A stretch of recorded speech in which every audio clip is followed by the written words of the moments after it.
Come on, Andy, 313 yards, uphill, dog leg, slightly to the right, bunkers. You can't get there. I'm going to get it on with a power fade, and that's what we're going to be talking about today in today's My Swing Analysis, how to hit the power fade. Here we go, on the green, Pierce.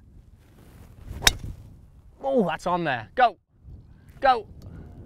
I'm pretty sure that'll right be at short. the flag. Pretty sure that'll be short. Let's take charge of your game.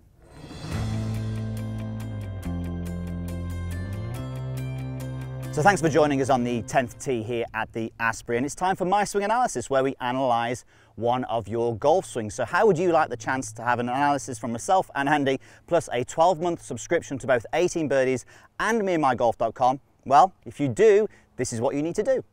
For your chance to win a swing analysis, simply click on the link in the description below, where you can enter your details for a chance to win. So good luck with that. Now let's take a look at this week's lucky winner. Hey Piers and Andy, thank you so much for choosing me to do a swing analysis of. I've really been enjoying watching your YouTube channel recently. I'm very grateful for the opportunity to have you analyze my swing.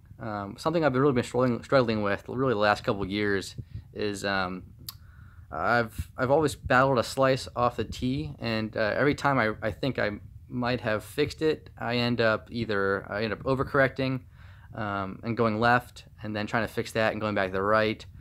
So I really have no confidence off the tee right now.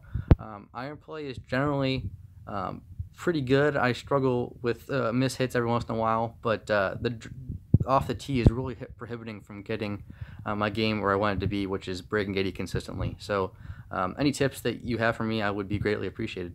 Thanks so much. Thank you so much, Jacob, for that intro. So obviously, Andy, we need to get rid of this slice. Obviously, he's got rid of it at some points, but he would like to obviously nip it in the bud, get rid of it forever. So let's look at the golf swing. If we look at the grip, first of all, this is interesting because the grip we can see is in a strong position. Normally, we'd see the different ball flights that. We'd normally see a little bit of a draw or a hook. Yep. But then when we go into the golf swing, as he goes back, we can see the club face, a little strong, so a little closed, the club goes around him. So this is looking very much like it's going to be a draw. You wouldn't almost think it was a slice golf swing when you look at it. There's not a lot of indications here to the fact it could be a slice. A little steep into the transition, but as we're coming through the shot now, we can see, well, it's difficult with the camera view, but the path and the direction of the club doesn't look too bad. The club face does look strong, but this is where we can see where the ball could be leaving out to the right, because the club face through the hitting area, a little bit out the toe on this shot here, but the club face as well always looks like it wants to be held off through the hitting area. Yeah. So it's almost as if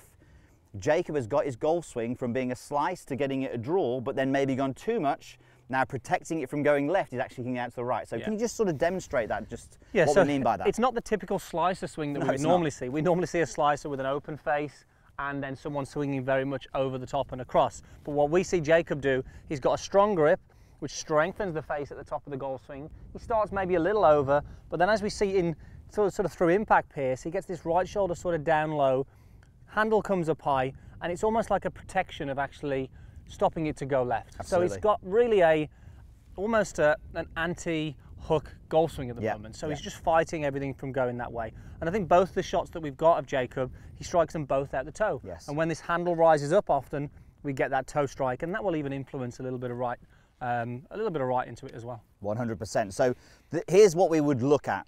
If you were on the lesson tee with us, we'd give you two options. The first one would be we'd neutralize the grip, so get into a neutral position, and then we would work at your release through the golf ball and get you used to closing the face a little bit more through the golf ball. The difficulty with that, you know, we're in the middle of the season now. For you to do that now, that might be tricky. Plus, with your swing style, we think this second option is going to be a lot better for you, because if we can actually just get you to play a fade, so get the ball to start left of this stick and then fade back onto the target, you can hit the golf ball fantastically well from there, and you will be able to probably strike your irons better as well, because you've mentioned a few duff shots. Striking the irons will be a little bit easier if you're a little bit steeper with your downswing. And plenty of golfers over the history of time, really good golfers and good drivers of the golf ball, have played with a strong grip and actually hit a fade. And I think that goes into our question today, doesn't it? It does. So post down below Give us some examples of who you know who's got a strong grip who actually play a fade. Or even just a strong club face at the top of the golf swing. Of course, yes, there we go. So it can work, and I think this is interesting, Piers, because most people think, well, I need to play a draw. Most amateur golfers want to play a draw. Holy grail. They don't think that a fade is okay. A fade is absolutely fine. So if we can play a fade consistently and hit the target, then there's no reason we shouldn't do it. Yeah. We look at a lot of top golfers who do that, especially with the driver. So Yes. that's what we're going to get you moving towards, Jacob, really getting you to play a fade. And to do that, we are going to get you to swing the club a little bit more left, so a little bit more a path that's left. And if we can get the face slightly open to that path at impact, we're going to get that nice power fade, which we want with the driver. Power fade. Okay, so we've got the TrackMan in play. We've got an alignment stick already in the ground. Do we need some more? Well, yeah, so this is something you can do. Ideally, if you've got some grass, you can maybe use range baskets to put these in. Pierce is going to show you how to set these up.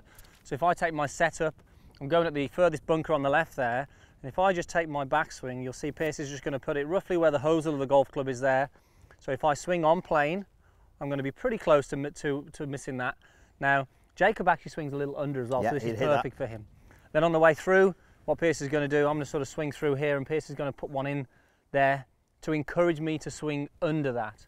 Now, somebody who wants to get the golf club swinging more under, then this is going to sort of play a role in it here, and then potentially we're going to swing it towards this one. So what I've created now is this gateway for my club to feel like it swings more in front of me and then more left on the way through. So I'm over the golf ball here, and straight away now I've got all this area to swing the golf club in. Very much out and then very much across. This will feel very strange to Jacob. I've got a Tour Pro's swing in my mind now. Don't say, I'm doing this. I'm not going to give it away. But this is really going to get me the feeling that I can swing a little bit more in front of me on the way back, a little bit more across. And when I'm doing this, my right shoulder now is a lot more through the golf ball. And what we see with Jacob is very much sort of right shoulder stays low and bunched up here, and head stays back a little bit. So it's really going to encourage him to get this body through a little bit better.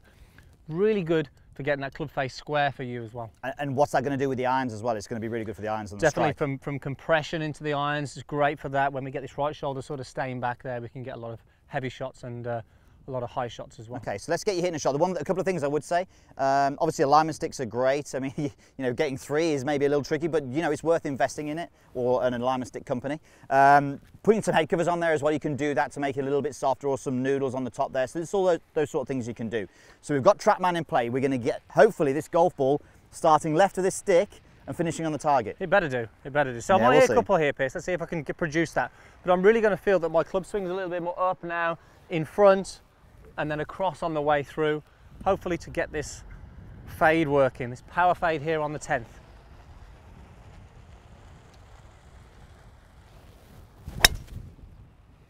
Perfect example. You can see started left, definitely fading back around. Right side of the fairway, maybe a little too much fade on that, but okay, it's not too bad. I mean, it's only pitched just right of centre according to this here. So you've still hit it 280 yards, which is good into the wind, uphill, you know, with the power fade. Making me sound better there, I'm trying to make you sound a little bit better. I'm going to go for one more though. I reckon I can get a better one here. All right, okay, no problem. So again, I'm really going to exaggerate this, feeling I'm more out and above, and then across on the way through. This one is definitely going to be a little bit more on target, Pierce. Yeah, you're right. Definitely a slightly lower, more penetrating flight on that one. Yeah, but with it going uphill, I'm not sure it's going to go any further.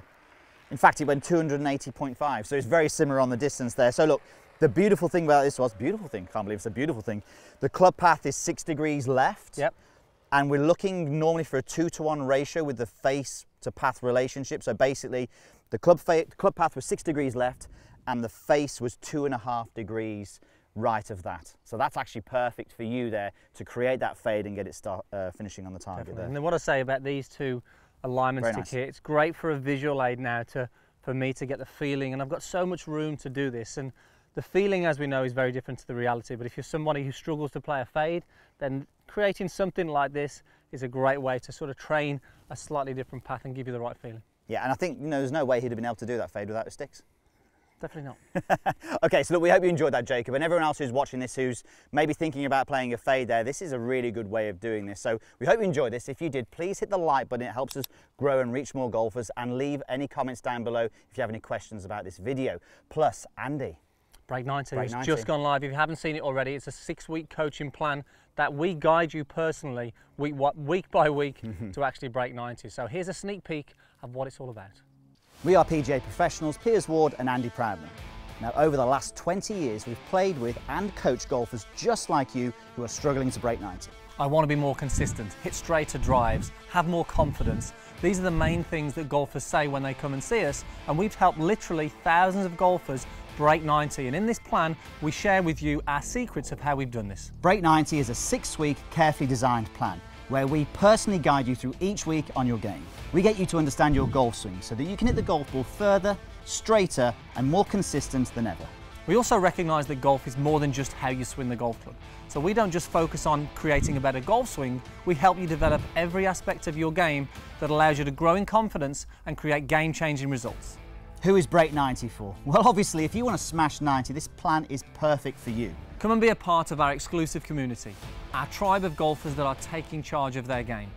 Come break 90 with us, only on meandmygolf.com. So if you like the look of that Break 90 6-week plan, plus you'd like myself and Andy as your very own personal online golf coaches, Andy, what have you got to do? All you need to do is click the link in the corner right now, and we'll see you over there. Click it now. Right now. Now. And then across on the way through, hopefully to get this fade working, this power fade here on the 10th. Did that guy really just drive past that camera, which was on? What a dingbat. Do you know that golfer? Post your comments down below.